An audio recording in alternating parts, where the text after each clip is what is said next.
Deep in rural Pennsylvania, a place exists. It is a place forgotten by progress, a place consumed by time and shadow. This is Platform 13. The old train station stands silent. Its paint peels like sunburnt skin. Windows, like vacant eyes, stare out onto overgrown tracks. Weeds push through the cracks in the platform, reclaiming the cold stone. The air here is always heavy. It hangs thick with unspoken stories, with a chill that has nothing to do with the weather. A profound sadness permeates the very foundations of this decaying structure, a silent testament to events best left undisturbed in the annals of local memory. The wind whispers through the broken panes of glass. It sounds like faint sighs, or perhaps soft, mournful cries. Rust flakes from the ironwork, falling like reddish tears onto the damp ground below. The old wooden benches, once filled with hopeful travelers and tearful goodbyes, now sit empty, rotting slowly. They bear the weight of nothing but dust and sorrow. No trains stop here anymore. They haven't for decades. Yet some say you can still hear the distant rumble of an approaching engine, a phantom train that never arrives, forever bound to this desolate place. Platform 13 was never a name meant to inspire comfort. 13. An unlucky number for an unlucky place. Locals avoid it. They hurry past the crumbling fences that barely guard its perimeter. They tell their children to stay away, their voices low and serious. They speak of a feeling, a sense of being watched by unseen eyes, a cold dread that seeps into your bones if you linger too long near its decaying walls. The silence here is not peaceful. It is a waiting silence, pregnant with the echoes of the past, a silence that screams. The station master's office is a hollow shell. The door hangs by a single rusted hinge, groaning with every gust of wind. Inside, debris litters the floor. Old timetables, yellowed and brittle, lie scattered like fallen leaves. They list destinations that no longer seem to matter, journeys that were never completed.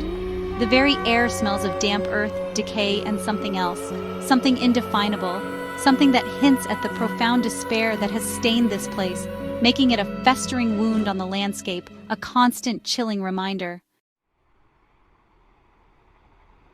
Mike Carson didn't believe the stories, not really. He was a practical man, a mechanic from the nearby town. He thought the tales of Platform 13 were just that, tales. Stories to scare children, to pass around on dark nights, but a dare was a dare, and his friends had pushed him too far. So, one moonless October night, he found himself standing on the crumbling edge of Platform 13. The air was sharp, biting at his exposed skin. He pulled his jacket tighter, a nervous energy thrumming beneath his feigned bravado, the silence pressing in. He had a flashlight, its beam cutting a nervous swath through the oppressive darkness. The shadows danced. They twisted into grotesque shapes with every movement of his hand. He told himself it was just the wind, just the old station settling. But a deeper part of him, an older, more primal part, felt a prickle of unease, the kind of unease that whispers of unseen presences. He walked slowly along the platform, his footsteps echoing too loudly in the profound stillness, each crunch of debris underfoot sounding like a gunshot in the dead of night. Then he heard it, a sound that wasn't the wind. It was soft, a woman's voice humming a lullaby. The melody was faint, distorted, as if carried on a breeze from a great distance, or perhaps from another time. Mike froze. His blood ran cold. The flashlight beam trembled in his hand. He swept it around, desperately seeking the source. There was nothing. Only the decaying station, the overgrown tracks, and the suffocating darkness that seemed to swallow the light. The humming continued, closer now, achingly sad. Suddenly, a figure materialized at the far end of the platform. It was translucent, shimmering faintly in the gloom. A woman. Her clothes were from another era. Her face was indistinct, shrouded in sorrow. And beside her, holding her hand, was a small child. A little boy. They stood motionless, watching him. Mike couldn't breathe. He couldn't move. Terror, cold and absolute, gripped him. He saw their eyes, or where their eyes should have been, dark, empty sockets that seemed to pull at his very soul. Then, just as suddenly, they were gone. Vanished. Leaving only the cold, the silence, and Mike Carson, changed forever.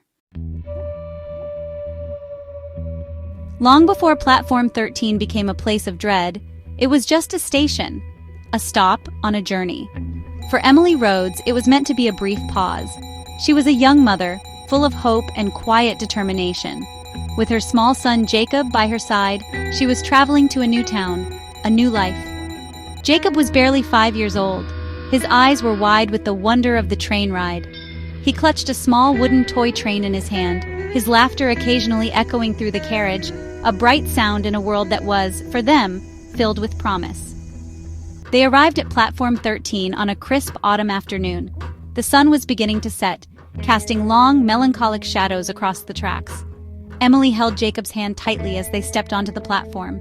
The air was cooler here than she expected. She shivered slightly, though not entirely from the temperature.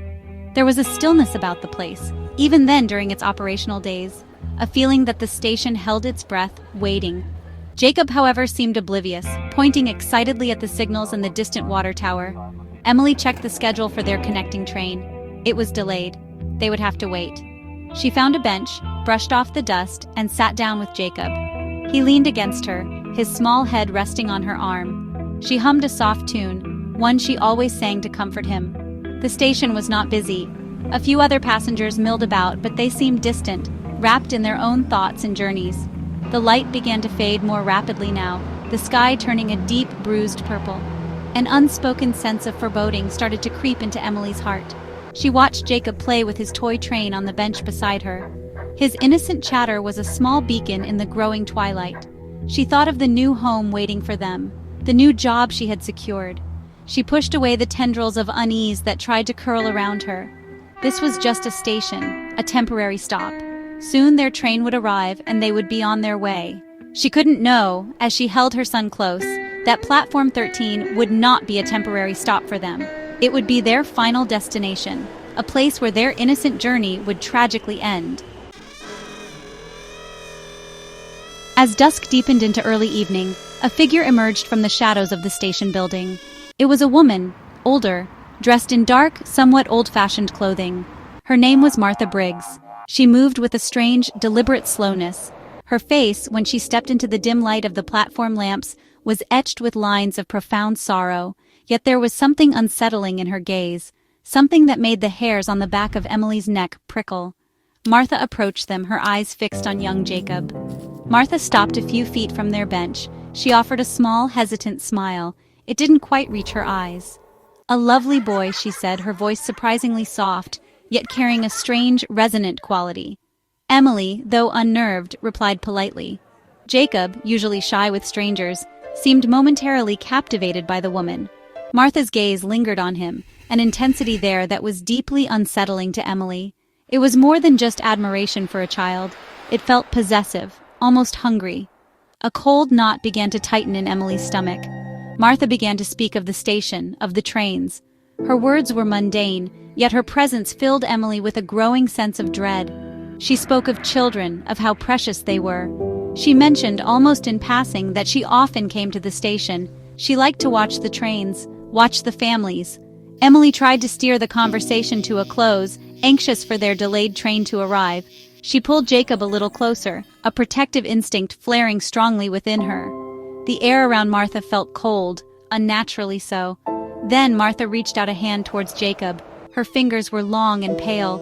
"He reminds me of someone," she whispered, her voice now holding a tremor of raw emotion. Emily gently moved Jacob further away, making an excuse about him being tired. Martha's smile faltered, replaced by a flicker of something unreadable in her eyes. Disappointment? Or something darker? The brief encounter left Emily shaken. She watched Martha retreat back into the shadows of the station building, a silent, ominous figure disappearing as quietly as she had arrived, leaving an icy trail of fear behind. Martha Briggs was not always the shadowy figure that haunted Platform 13. Years before her encounter with Emily and Jacob, Martha had been a mother herself. She had a son, a bright, joyful boy named Thomas. He was her entire world, her everything. They lived in a small cottage not far from the railway line. Thomas loved the trains. He would wave at them as they thundered past, his small face alight with excitement. Martha cherished these moments, her heart swelling with a fierce, protective love for her only child. Life, for a time, was simple and filled with maternal joy. Then tragedy struck. It was a cruel, senseless accident. Thomas, barely 6 years old, had wandered too close to the tracks one afternoon. He was chasing a butterfly, his attention completely absorbed. A fast-moving freight train, not scheduled to stop at the local station, appeared suddenly. There was no time to react, No time to save him. Martha had been inside the cottage. She heard the screech of brakes, the terrible final sound. She ran out, her heart pounding with a dreadful premonition, only to find her world irrevocably shattered. The grief consumed Martha. It was a living thing, clawing at her, hollowing her out from the inside. Her husband, unable to cope with her sorrow or his own, drifted away, leaving her alone with her unbearable pain. The cottage near the tracks became a mausoleum of her lost happiness. Every sight, every sound was a reminder of Thomas. The laughter of other children became a torment. The sight of mothers with their sons, a fresh stab of agony. Her mind, already fragile, began to fray under the relentless assault of her loss. Platform 13 became her reluctant sanctuary. She would go there and watch the trains, the very things that had stolen her son. Perhaps she was searching for something, an answer, a way to make sense of the senseless. Or perhaps her grief had twisted into something darker, an obsession. She saw Thomas everywhere, in the faces of other children, in the way they laughed, the way they ran.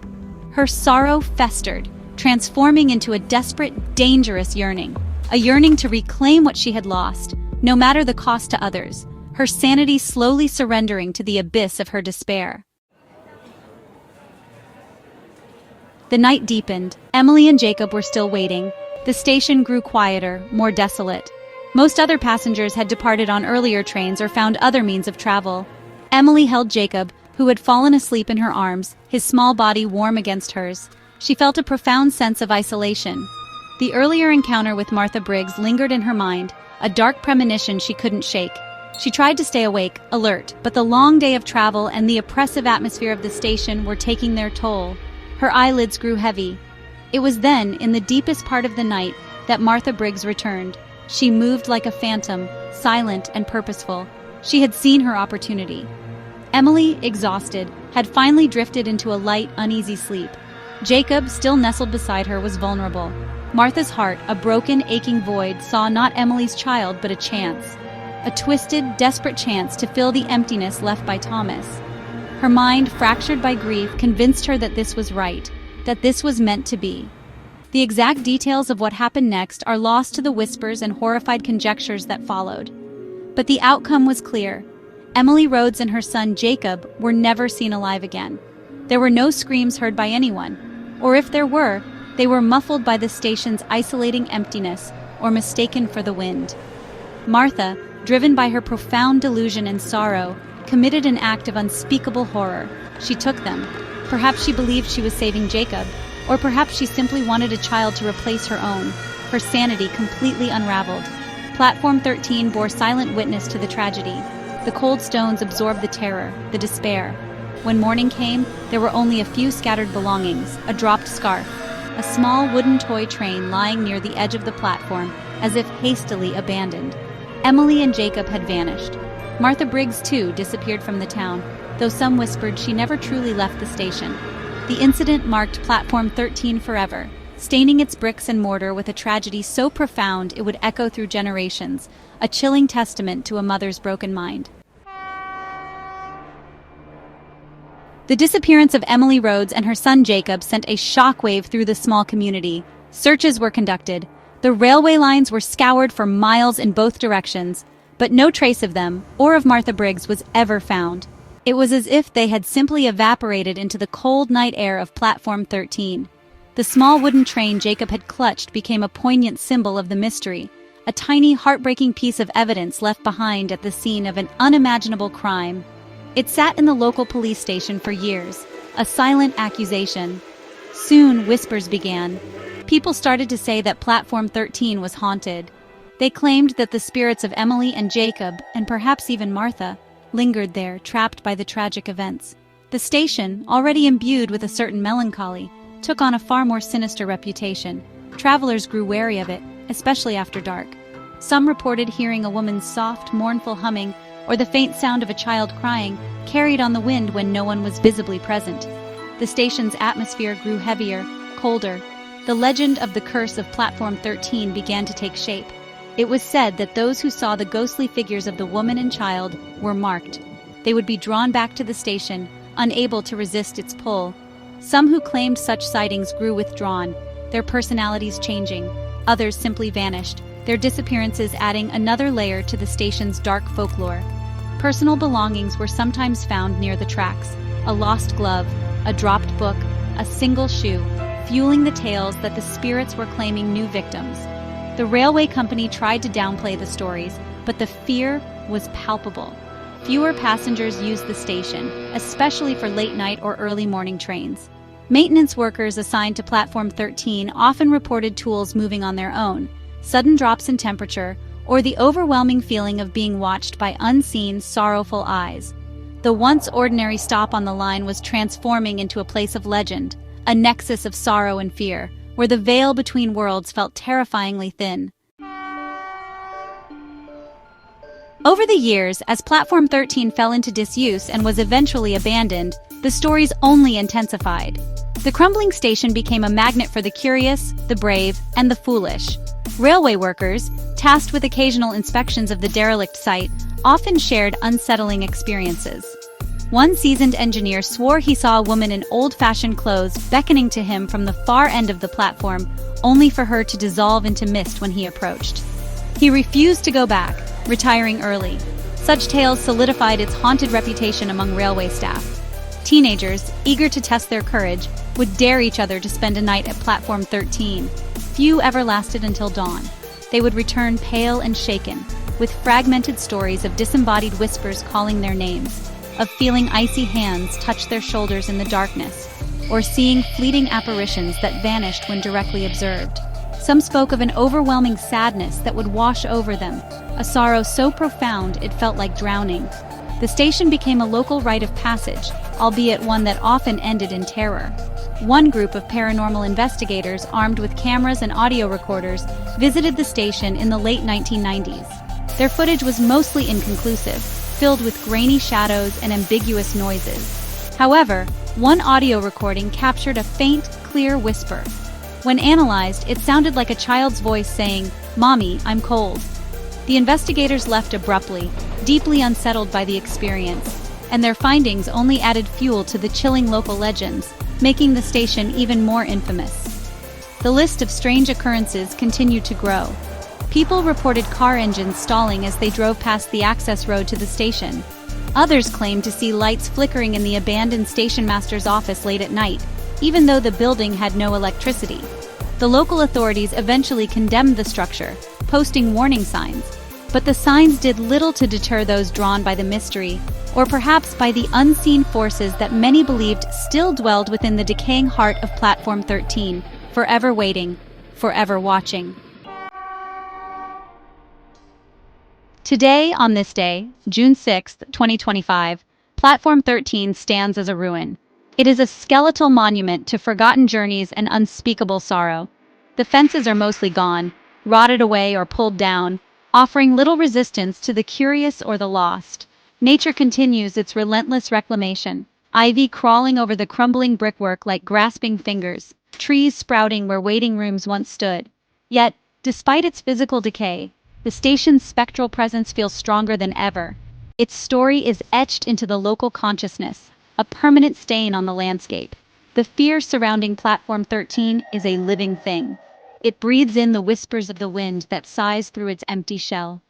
It lives in the dark shadows that lengthen as dusk falls. Locals still cross to the other side of the road when passing by. They still tell their children the chilling tales, ensuring the legend endures. The names Emily Rhodes, Jacob, and Martha Briggs are spoken in hushed tones, forever linked to this desolate place. Their tragedy has become a dark folktale, a cautionary story about grief, madness, and the places where sorrow can linger. Some say that if you listen closely on a quiet night, you can still hear the ghostly echoes, the faint humming of a lullaby, the distant mournful cry of a child, the imagined rumble of a phantom train that will never arrive, forever bound to its spectral schedule. These sounds are the heartbeat of Platform 13's curse, a constant reminder of the lives lost and the darkness that took root there. The air remains heavy, thick with an unspoken grief that time has failed to erode. Platform 13 is more than just an abandoned station. It is a wound that refuses to heal. It is a place where the veil between worlds feels perilously thin, where the past is not dead, but merely waiting. The spirits of Emily, Jacob, and perhaps even the tormented Martha are said to remain, trapped in an endless cycle of sorrow and longing. And so, Platform 13 stands, a chilling testament to a mother's broken heart, a child's stolen future, and a darkness that continues to whisper from the shadows, inviting the unwary into its cold, desolate embrace.